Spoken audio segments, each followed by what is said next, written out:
किसान भाइयों, गांव की खेती के यूट्यूब चैनल में आप सभी का हार्दिक स्वागत है। आज हम आपको एक महत्वपूर्ण जानकारी जो इस समय गेहूं के स्टेज की है उसके बारे में हम आपको देना चाहते हैं, क्योंकि आज अब क्या है कि गेहूं 50 से 60 दिन के स्टेज पे जा रहा है, जब हमको न्यूट्रिएंट की कमी भी दिखेगी खेतों में और बाली बनने की अवस्था धीरे धीरे उसके आगे बढ़ने वाली है हमारी फसलें। तो उसके लिए हमको क्या चीज सावधानी रखनी चाहिए और दूसरी सिंचाई के साथ हमको क्या प्रयोग करना चाहिए, इसके बारे में हम बात करेंगे। क्या है कि इस समय किसानों के मन में अक्सर सवाल रहता है कि वो कौन सी खाद इस्तेमाल करें कि जिससे अधिक से अधिक कल्ले हों, अधिक से अधिक फुटाव हों और गेहूं में जो पीलापन है वो पूरी तरीके से खत्म हो जाए। तो हमें इसके लिए कौन कौन सी खादें इस्तेमाल करनी चाहिए, क्या क्या इस्तेमाल करना चाहिए, इसके बारे में हम आज बताएंगे आप लोगों को। गेहूं में पीलापन जो होता है वो कई कारणों से हो सकता है। पहला तो खेत की मिट्टी अगर चिकनी है तो हो सकता है, या पानी की वजह से अधिक पानी हो गया है आपके खेत में, उसकी वजह से पीलापन हो सकता है। दीमक की वजह से पीलापन हो सकता है कि खेत में दीमक लगे हों, उसकी वजह से आपके खेत में पीलापन हो गया हो। तीसरा है कि खरपतवार नाशक जो दवाइयां डाली जाती हैं तो कुछ दवाइयां जो है हार्ड होती हैं, उसकी वजह से पीलापन आ जाता है। या हो सकता है आपके खेत में किसी न्यूट्रिएंट की कमी हो, उसकी वजह से पीलापन आ गया हो। तो इसमें दो मेथड से हम फर्टिलाइजर को डाल सकते हैं। पहला है स्प्रे मेथड है और दूसरा है कि आप सीधा बुआई कर दें।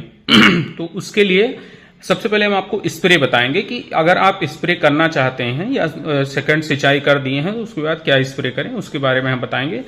तो स्प्रे के लिए सबसे पहले आपको क्या करना है कि 500 ml humic acid, chelated zinc आता है 100 ग्राम की पाउच में, वो ले लीजिए, और मैग्नीशियम सल्फेट 1 kg और बोरान 100 ग्राम, ये आप 200 लीटर पानी में घोल लीजिए और इसको आप 1 एकड़ में स्प्रे कर दीजिए। इससे क्या रहेगा कि गेहूं की फसल में बहुत जल्दी पीलापन जो है हट जाएगा और इसका खर्चा भी मात्र आपका 400 से 500 रुपए आएगा। गेहूं में पानी लगाने के बाद में दो प्रकार से आप फर्टिलाइजर को डाल सकते हैं। पहला है कि आप स्प्रे वाला तो जान ही गए, दूसरा है कि आप बुआई कर दें। बुआई में क्या चीज प्रयोग कर सकते हैं? बुआई में आपको 1 एकड़ में 1 बैग यूरिया, उसके साथ अगर सागरिका आप डाले हैं पहले तो कोई बात नहीं, अगर नहीं डाले हैं तो 10 किलो सागरिका प्रति एकड़ और 5 किलो मैग्नीशियम सल्फेट को आप प्रति एकड़ डाल सकते हैं। इसमें क्या है कि अगर आप सागरिका डाले हैं तो आप दूसरी सिंचाई के बाद इसमें 6 किलो जिंक 33%, उसके साथ 3 किलो सल्फर 90% या WDG आप 80% ले लीजिए।